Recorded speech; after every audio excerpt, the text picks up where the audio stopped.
Hi everyone, and welcome back to my channel called Zuzanareacts, where I learn all things power with your help, and I just share my Slovak Central European point of view. Now, today's video, I wanted to look into the kind of conflict that's happening. Israel versus Palestine. I know you guys kind of really wanted me to look into that. I usually am quite reluctant to speak on things like war and stuff like that. I'm not the person that has a million subscribers and anyone can just say anything on YouTube because they can ban you and all that kind of stuff. This is why these topics can only be discussed by people that are really rich and nothing can happen to them. So that's the reason for it. But then someone very close to me asked me about that, and I mentioned that I studied history, but I remember studying on this conflict as well. But I remember it was so very complicated. That is kind of what I remember. It's been years and years ago now, and I don't really use history in my day-to-day. So I was like, well, now if, like so many people are asking me about this, let's just explore it. So today we're going to explore this together. And before we get into the video, please like this video and click on the subscribe button and turn on the notification. Thank you so much for your support. Okay, so maybe you might have seen this. I don't know what kind of points of view on this, if anything from my history books, uni studies will come back to life as she's talking about it, but I definitely haven't researched it. So I'm just curious to learn perhaps as much as you are. So without the further ado, let's kick this video off. The entire world has parted into two groups, Israel versus Palestine. What is exactly happening there and who is it wrong? 7th October 2023 was a significant day for the people of Israel who belongs to the Judaism religion. On this day, the Jewish people come together and read their holy text. It was on that day an organization named Hamas launched 5,000 rockets on Israel.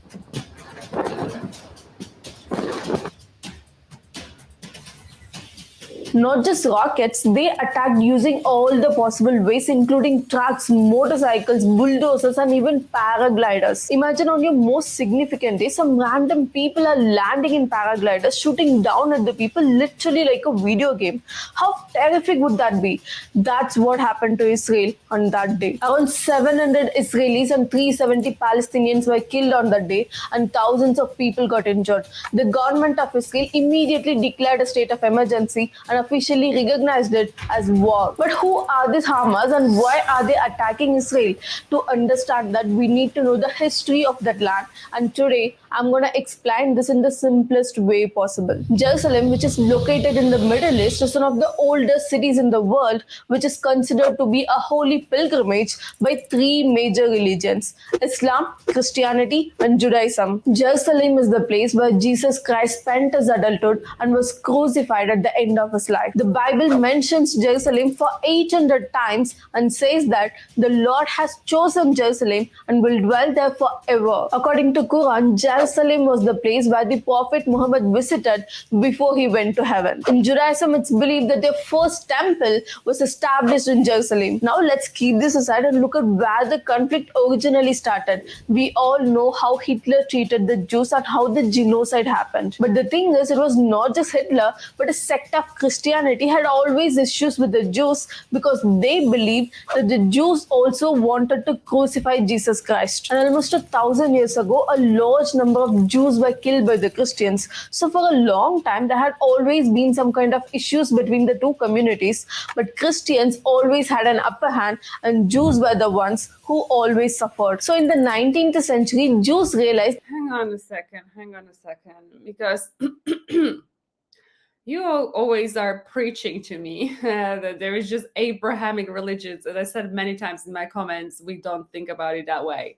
If you are, let's say, Catholic, you're Catholic. You're a Lutheran, you're a Lutheran. You follow Judaism, you follow Judaism. And you always put Judaism together with Christianity. and you talk about it as a Abrahamic religion. So I don't understand now where the truth is. And in all honesty, I've never really cared about that. And but she seems to be differentiating those things. And also, she talks about that the Jews wanted to kill Jesus. I mean, part of Christianity, but when she talks about the times, it wasn't Christianity back then. Let's just make this very clear, right? That just got formed after Jesus Christ. You know, Bible has been written like significant amount of time past Jesus Christ. So, and then yes, it was like, I thought, and I might be wrong, okay, but my understanding, and totally correct me if I'm wrong, was this is what yeah, the kind of the I don't know why I feel like it was like Judaism before. Totally might be wrong. I would need to really check this. But they obviously wanted to crucify Jesus. They were the ones. You know, the Romans were like, I see no sin in this man. But they forced him. It was their current church or religious establishment that wanted to kill him. So just like, I don't know, like what she's saying to me is wrong, because Christianity wasn't even born then. You know, it's after Jesus Christ, years after years and decades and stuff after Jesus Christ. So that's correction from my end. That they need to form their own country, because wherever they go, they are being persecuted for their religion. So Jewish people from all across Europe started migrating to Palestine, which was then being ruled by the Ottoman Empire. Why Palestine? Because that's where the Jerusalem is, which is the holiest city for the Jewish people. For few decades, all the people in the Ottoman Empire lived peacefully, and then the First World War happened. The Ottoman Empire was defeated by the British in the First World War, and the British took control over the Palestine. Then in 1933, Hitler came to power, and we all know what he did to the Jews. He literally identified every single Jewish person and tortured them to death. Around 6 million Jews were killed during Hitler's period. So again, a huge number of Jewish population migrated to Palestine to save their lives. Then in the Second World War, the British got defeated and resigned their control over Palestine. But by that time, both Palestinians and Jews started fighting with each other, demanding their own country. Now, the United Nations intervened in the issue and partitioned the country into two parts, one for Muslims and one for the Jewish people. I feel the United Nations never really looked out to solve the problem. It always worsens the problem. They could have easily parted the country into two, but this is how they did the partition. The orange color is for Arab Muslims and the blue color is for the Jewish people. I think they intentionally did it this way because the UN wanted them to fight with each other all the time. But who's gonna take Jerusalem? That's historically important for both Jews and Muslims and also for Christians. So the United Nations decided to keep Jerusalem under international control. Jews accepted all these conditions and formed their own country, Israel, in 1948. But the other Arab countries were not happy with this. They felt that the entire place should belong to the Arab Muslims and not to the people who migrated there very recently. So as soon as Israel was formed, the neighboring Arab countries, Egypt, Syria and Jordan, along with the Palestine, waged war on Israel. And this is called the First Arab-Israeli War of 1948. Imagine Israel was formed on 14th May 1948.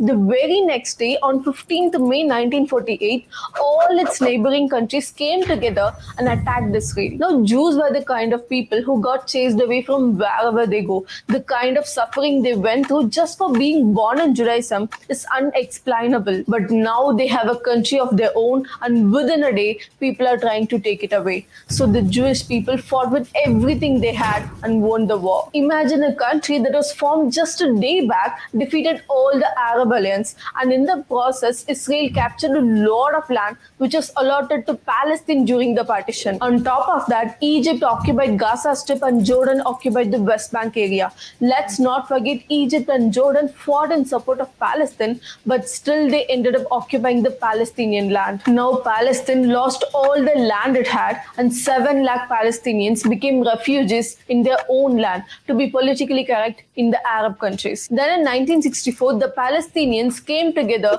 and formed the Palestine Liberation Organization with the motto of getting their own country, and they also wanted to destroy Israel completely. But very soon, Israel and the United States of America marked it as a terrorist organization. Then on 5th June 1967, Israeli Air Force attacked the Egyptian Air Force and destroyed many of their airfields. Thus, the second Arab-Israeli war started, and it lasted only for 6 days. And in this war, Israel captured a huge chunk of land. It captured Gaza Strip, West Bank, Golan Heights, and this big Sinai from Egypt. Then again in 1973, the Arab coalition launched a surprise attack on Israel. And do you know on which day that happened? On October 6th, on their most significant Yom Kippur holiday. Exactly after 50 years, on the same day in 2023, Hamas launched a surprise attack on Israel now. But even in that Yom Kippur War of 1973, Israel managed to secure all its territories. The very next year in 1974, the UN Assembly officially recognized the PLO as the representative of Palestinians. Then in 1979, Egypt made a peace treaty with Israel and officially recognized it as a country. In return, Israel gave back the land earlier it captured from Egypt. And let's remember, Israel still had control over the Gaza Strip and the West Bank area. And fast forward to 1993, the then Israeli Prime Minister Yitzhak Rabin wanted to make peace with the Palestinians. He understood that the Palestinians are rightfully demanding their own country, so he officially recognized the PLO and gave back the West Bank and Gaza Strip area to form their own country. But the problem is, by then the West Bank and the Gaza Strip area were under the control of Israel for more than 25 years, and a lot of Israelis settled down in those places. And both Israelis and Palestinians altogether belong to different ethnicities, so it's very easy to differentiate people with their physical features. So the West Bank was divided even more precisely by the settlements, and Palestine got only bits and pieces of West Bank and the Gaza Strip to form their own country. But finally, peace was established, and Palestine was officially recognized as a country. But some extremists from both the countries did not like this idea. Some Jewish extremist people did not like the formation of Palestine, so they assassinated their own prime minister for making peace with the Palestinians. On the other hand, in 1987 itself, Palestinian Muslim extremists came together and formed a group called Hamas, whose motto is to completely destroy Israel. Now, this Hamas stands not only against Israel, but also against the PLO, because it was making peace with Israel. And this group is the sole reason for whatever that is happening today. They launched a number of terrorist attacks on Israel, which resulted in a strong bitterness between the Israelis and Palestinians. So Hamas is clearly a terrorist organization, and it was recognized in the same way by many countries, including the UK and USA. And things turned even more ugly in 2006 when Hamas defeated the PLO in the Palestinian election. Both the supporters of PLO and Hamas started fighting with each other, and that resulted in a civil war. Then in 2007, Palestine was divided into two parts. The PLO took control over the West Bank area, and the Hamas took control over the Gaza Strip, which is 41 kilometer long and 10 kilometer wide. In these two parties, PLO is non-violent and officially recognized as the government of Palestine. But Hamas are known as a terrorist organization, and they keep on launching terrorist attacks on Israel, and that's exactly what happened on 7th October 2. At 6 o'clock in the morning, when the whole country was sleeping, they launched 5,000 rockets on Israel within 30 minutes, and thousands of people got killed in that.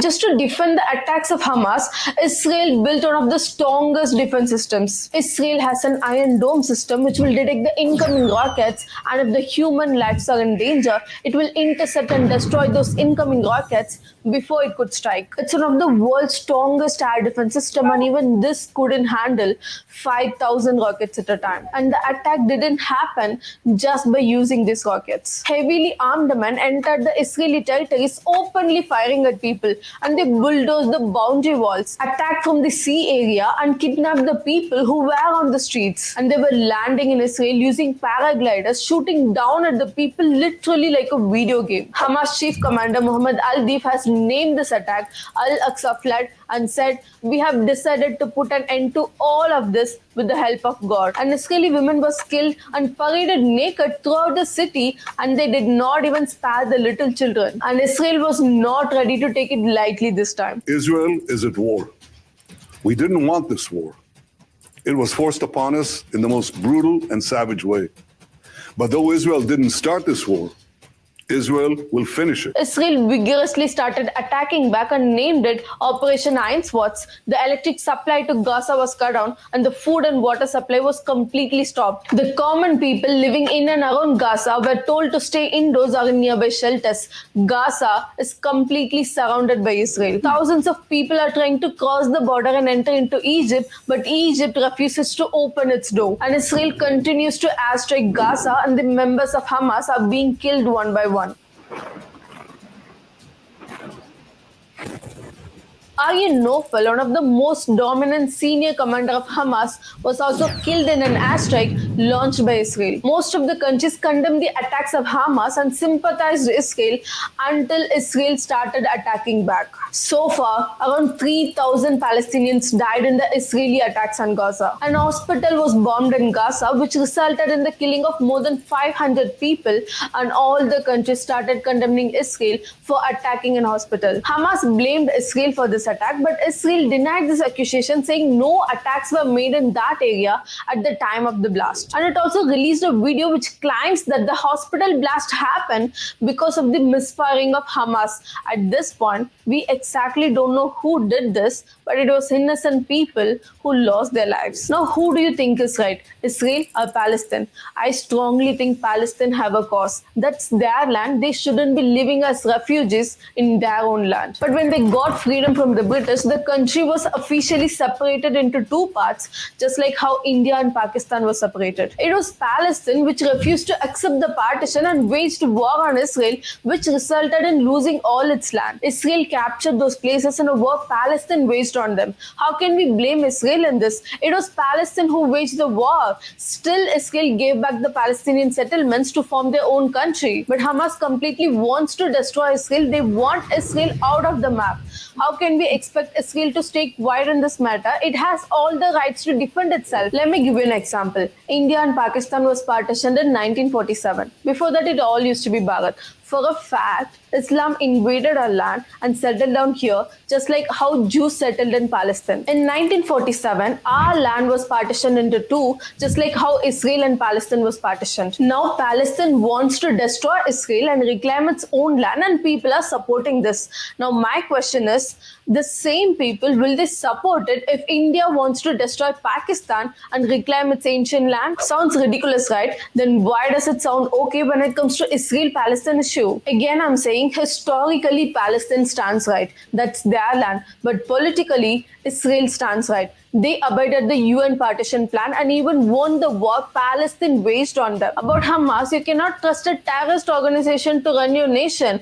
Israel has one of the strongest armies in the world. What do you expect when you launch attacks on them? They're not going to sit quiet. And there's a huge difference between a war and a terrorist attack. War is fought with the army, but when you attack the common people, it's called terrorism. And that's what Hamas has been doing for so long. If you want to fight for your cause, fight with the army, fight with the government, not with the people. And if anybody thinks what Hamas is doing is right, they are part of the problem. Finally, I stand with Palestine. They need to have their own country. Nobody should be treated as refugees in their own land. But terrorism is not a way to climb that. Wow, so it's a lot to take in. Yeah, her history overview was like, yeah, this is why I didn't like to learn that, because when you're studying for an exam of the 20th century, world 20th century, it's kind of how we have it here.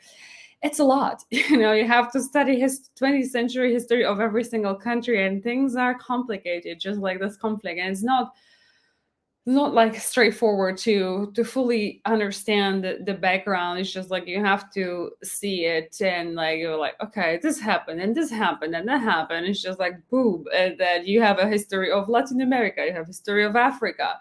This is why I spoke in a Three Idiots video about educational system, how these things are not effective and you need to be looked differently. But yeah, it is. I think the only thing that I can say on this one is that it is very, very sad that we still live in we are in the 21st century, and this is what's happening. And that we still have these extremist groups that go and attack innocent people, just like let live, live and let live. Like, and these kind of crusades are being done in the name of God, just like crusades were done in Middle Ages. To me, it is really, really horrific. So I obviously do not support any conflict. Killing innocent people, especially in the name of religion, seems disgusting. One thing, as we watched the video, I actually Googled the whole Judaism, Christianity, because it kept on going on about these Abrahamic religions. And trust me, the way you talk about it, this concept does not really exist. People don't think like that. It was first time ever I heard it from you guys. So so basically, if I'm looking at it, is Judaism Abrahamic religion? The answer is because Judaism, Christianity, and Islam all recognize Abraham as their first prophet. They're also called Abrahamic religions. But we would not see it that way. Like you may think for the easy of generalization from your end, but to us, these things are all kind of very different. And it says that Judaism emphasizes the oneness of God and rejects the Christian concept of God in a human form. So while Christianity recognizes Hebrew Bible, called the Old Testament by Christians, as a part of its spiritual canon, Judaism does not recognize the Christian New Testament. So I guess by that being said, they don't recognize Jesus Christ, and Christians recognize Jesus Christ. So I maybe that's kind of the difference here. And I think that since they don't reject the Christian concept of God in a human form, which would also reject, in that sense, Hinduism, if you think about it, even though it emphasizes oneness of God, you guys have lots of gods that are personification of the ultimate one. So so it's also, I feel like perhaps Judaism would not really recognize Hinduism. I don't know, it's just based on what I'm reading, this is how I'm interpreting this to myself. But let's just when we talk about it in the comments, I think it's better to call religions as they are, because no one really has that concept that you guys do about Abrahamic religions. No one. That's just so ancient, like no one would think about it that way. So and I think with that being said, I hope you enjoyed this video. If you did, please give thumbs up, share, like, and subscribe to this channel. I'll see you in the next one. Until then, please do take care. Sending much love. Bye-bye.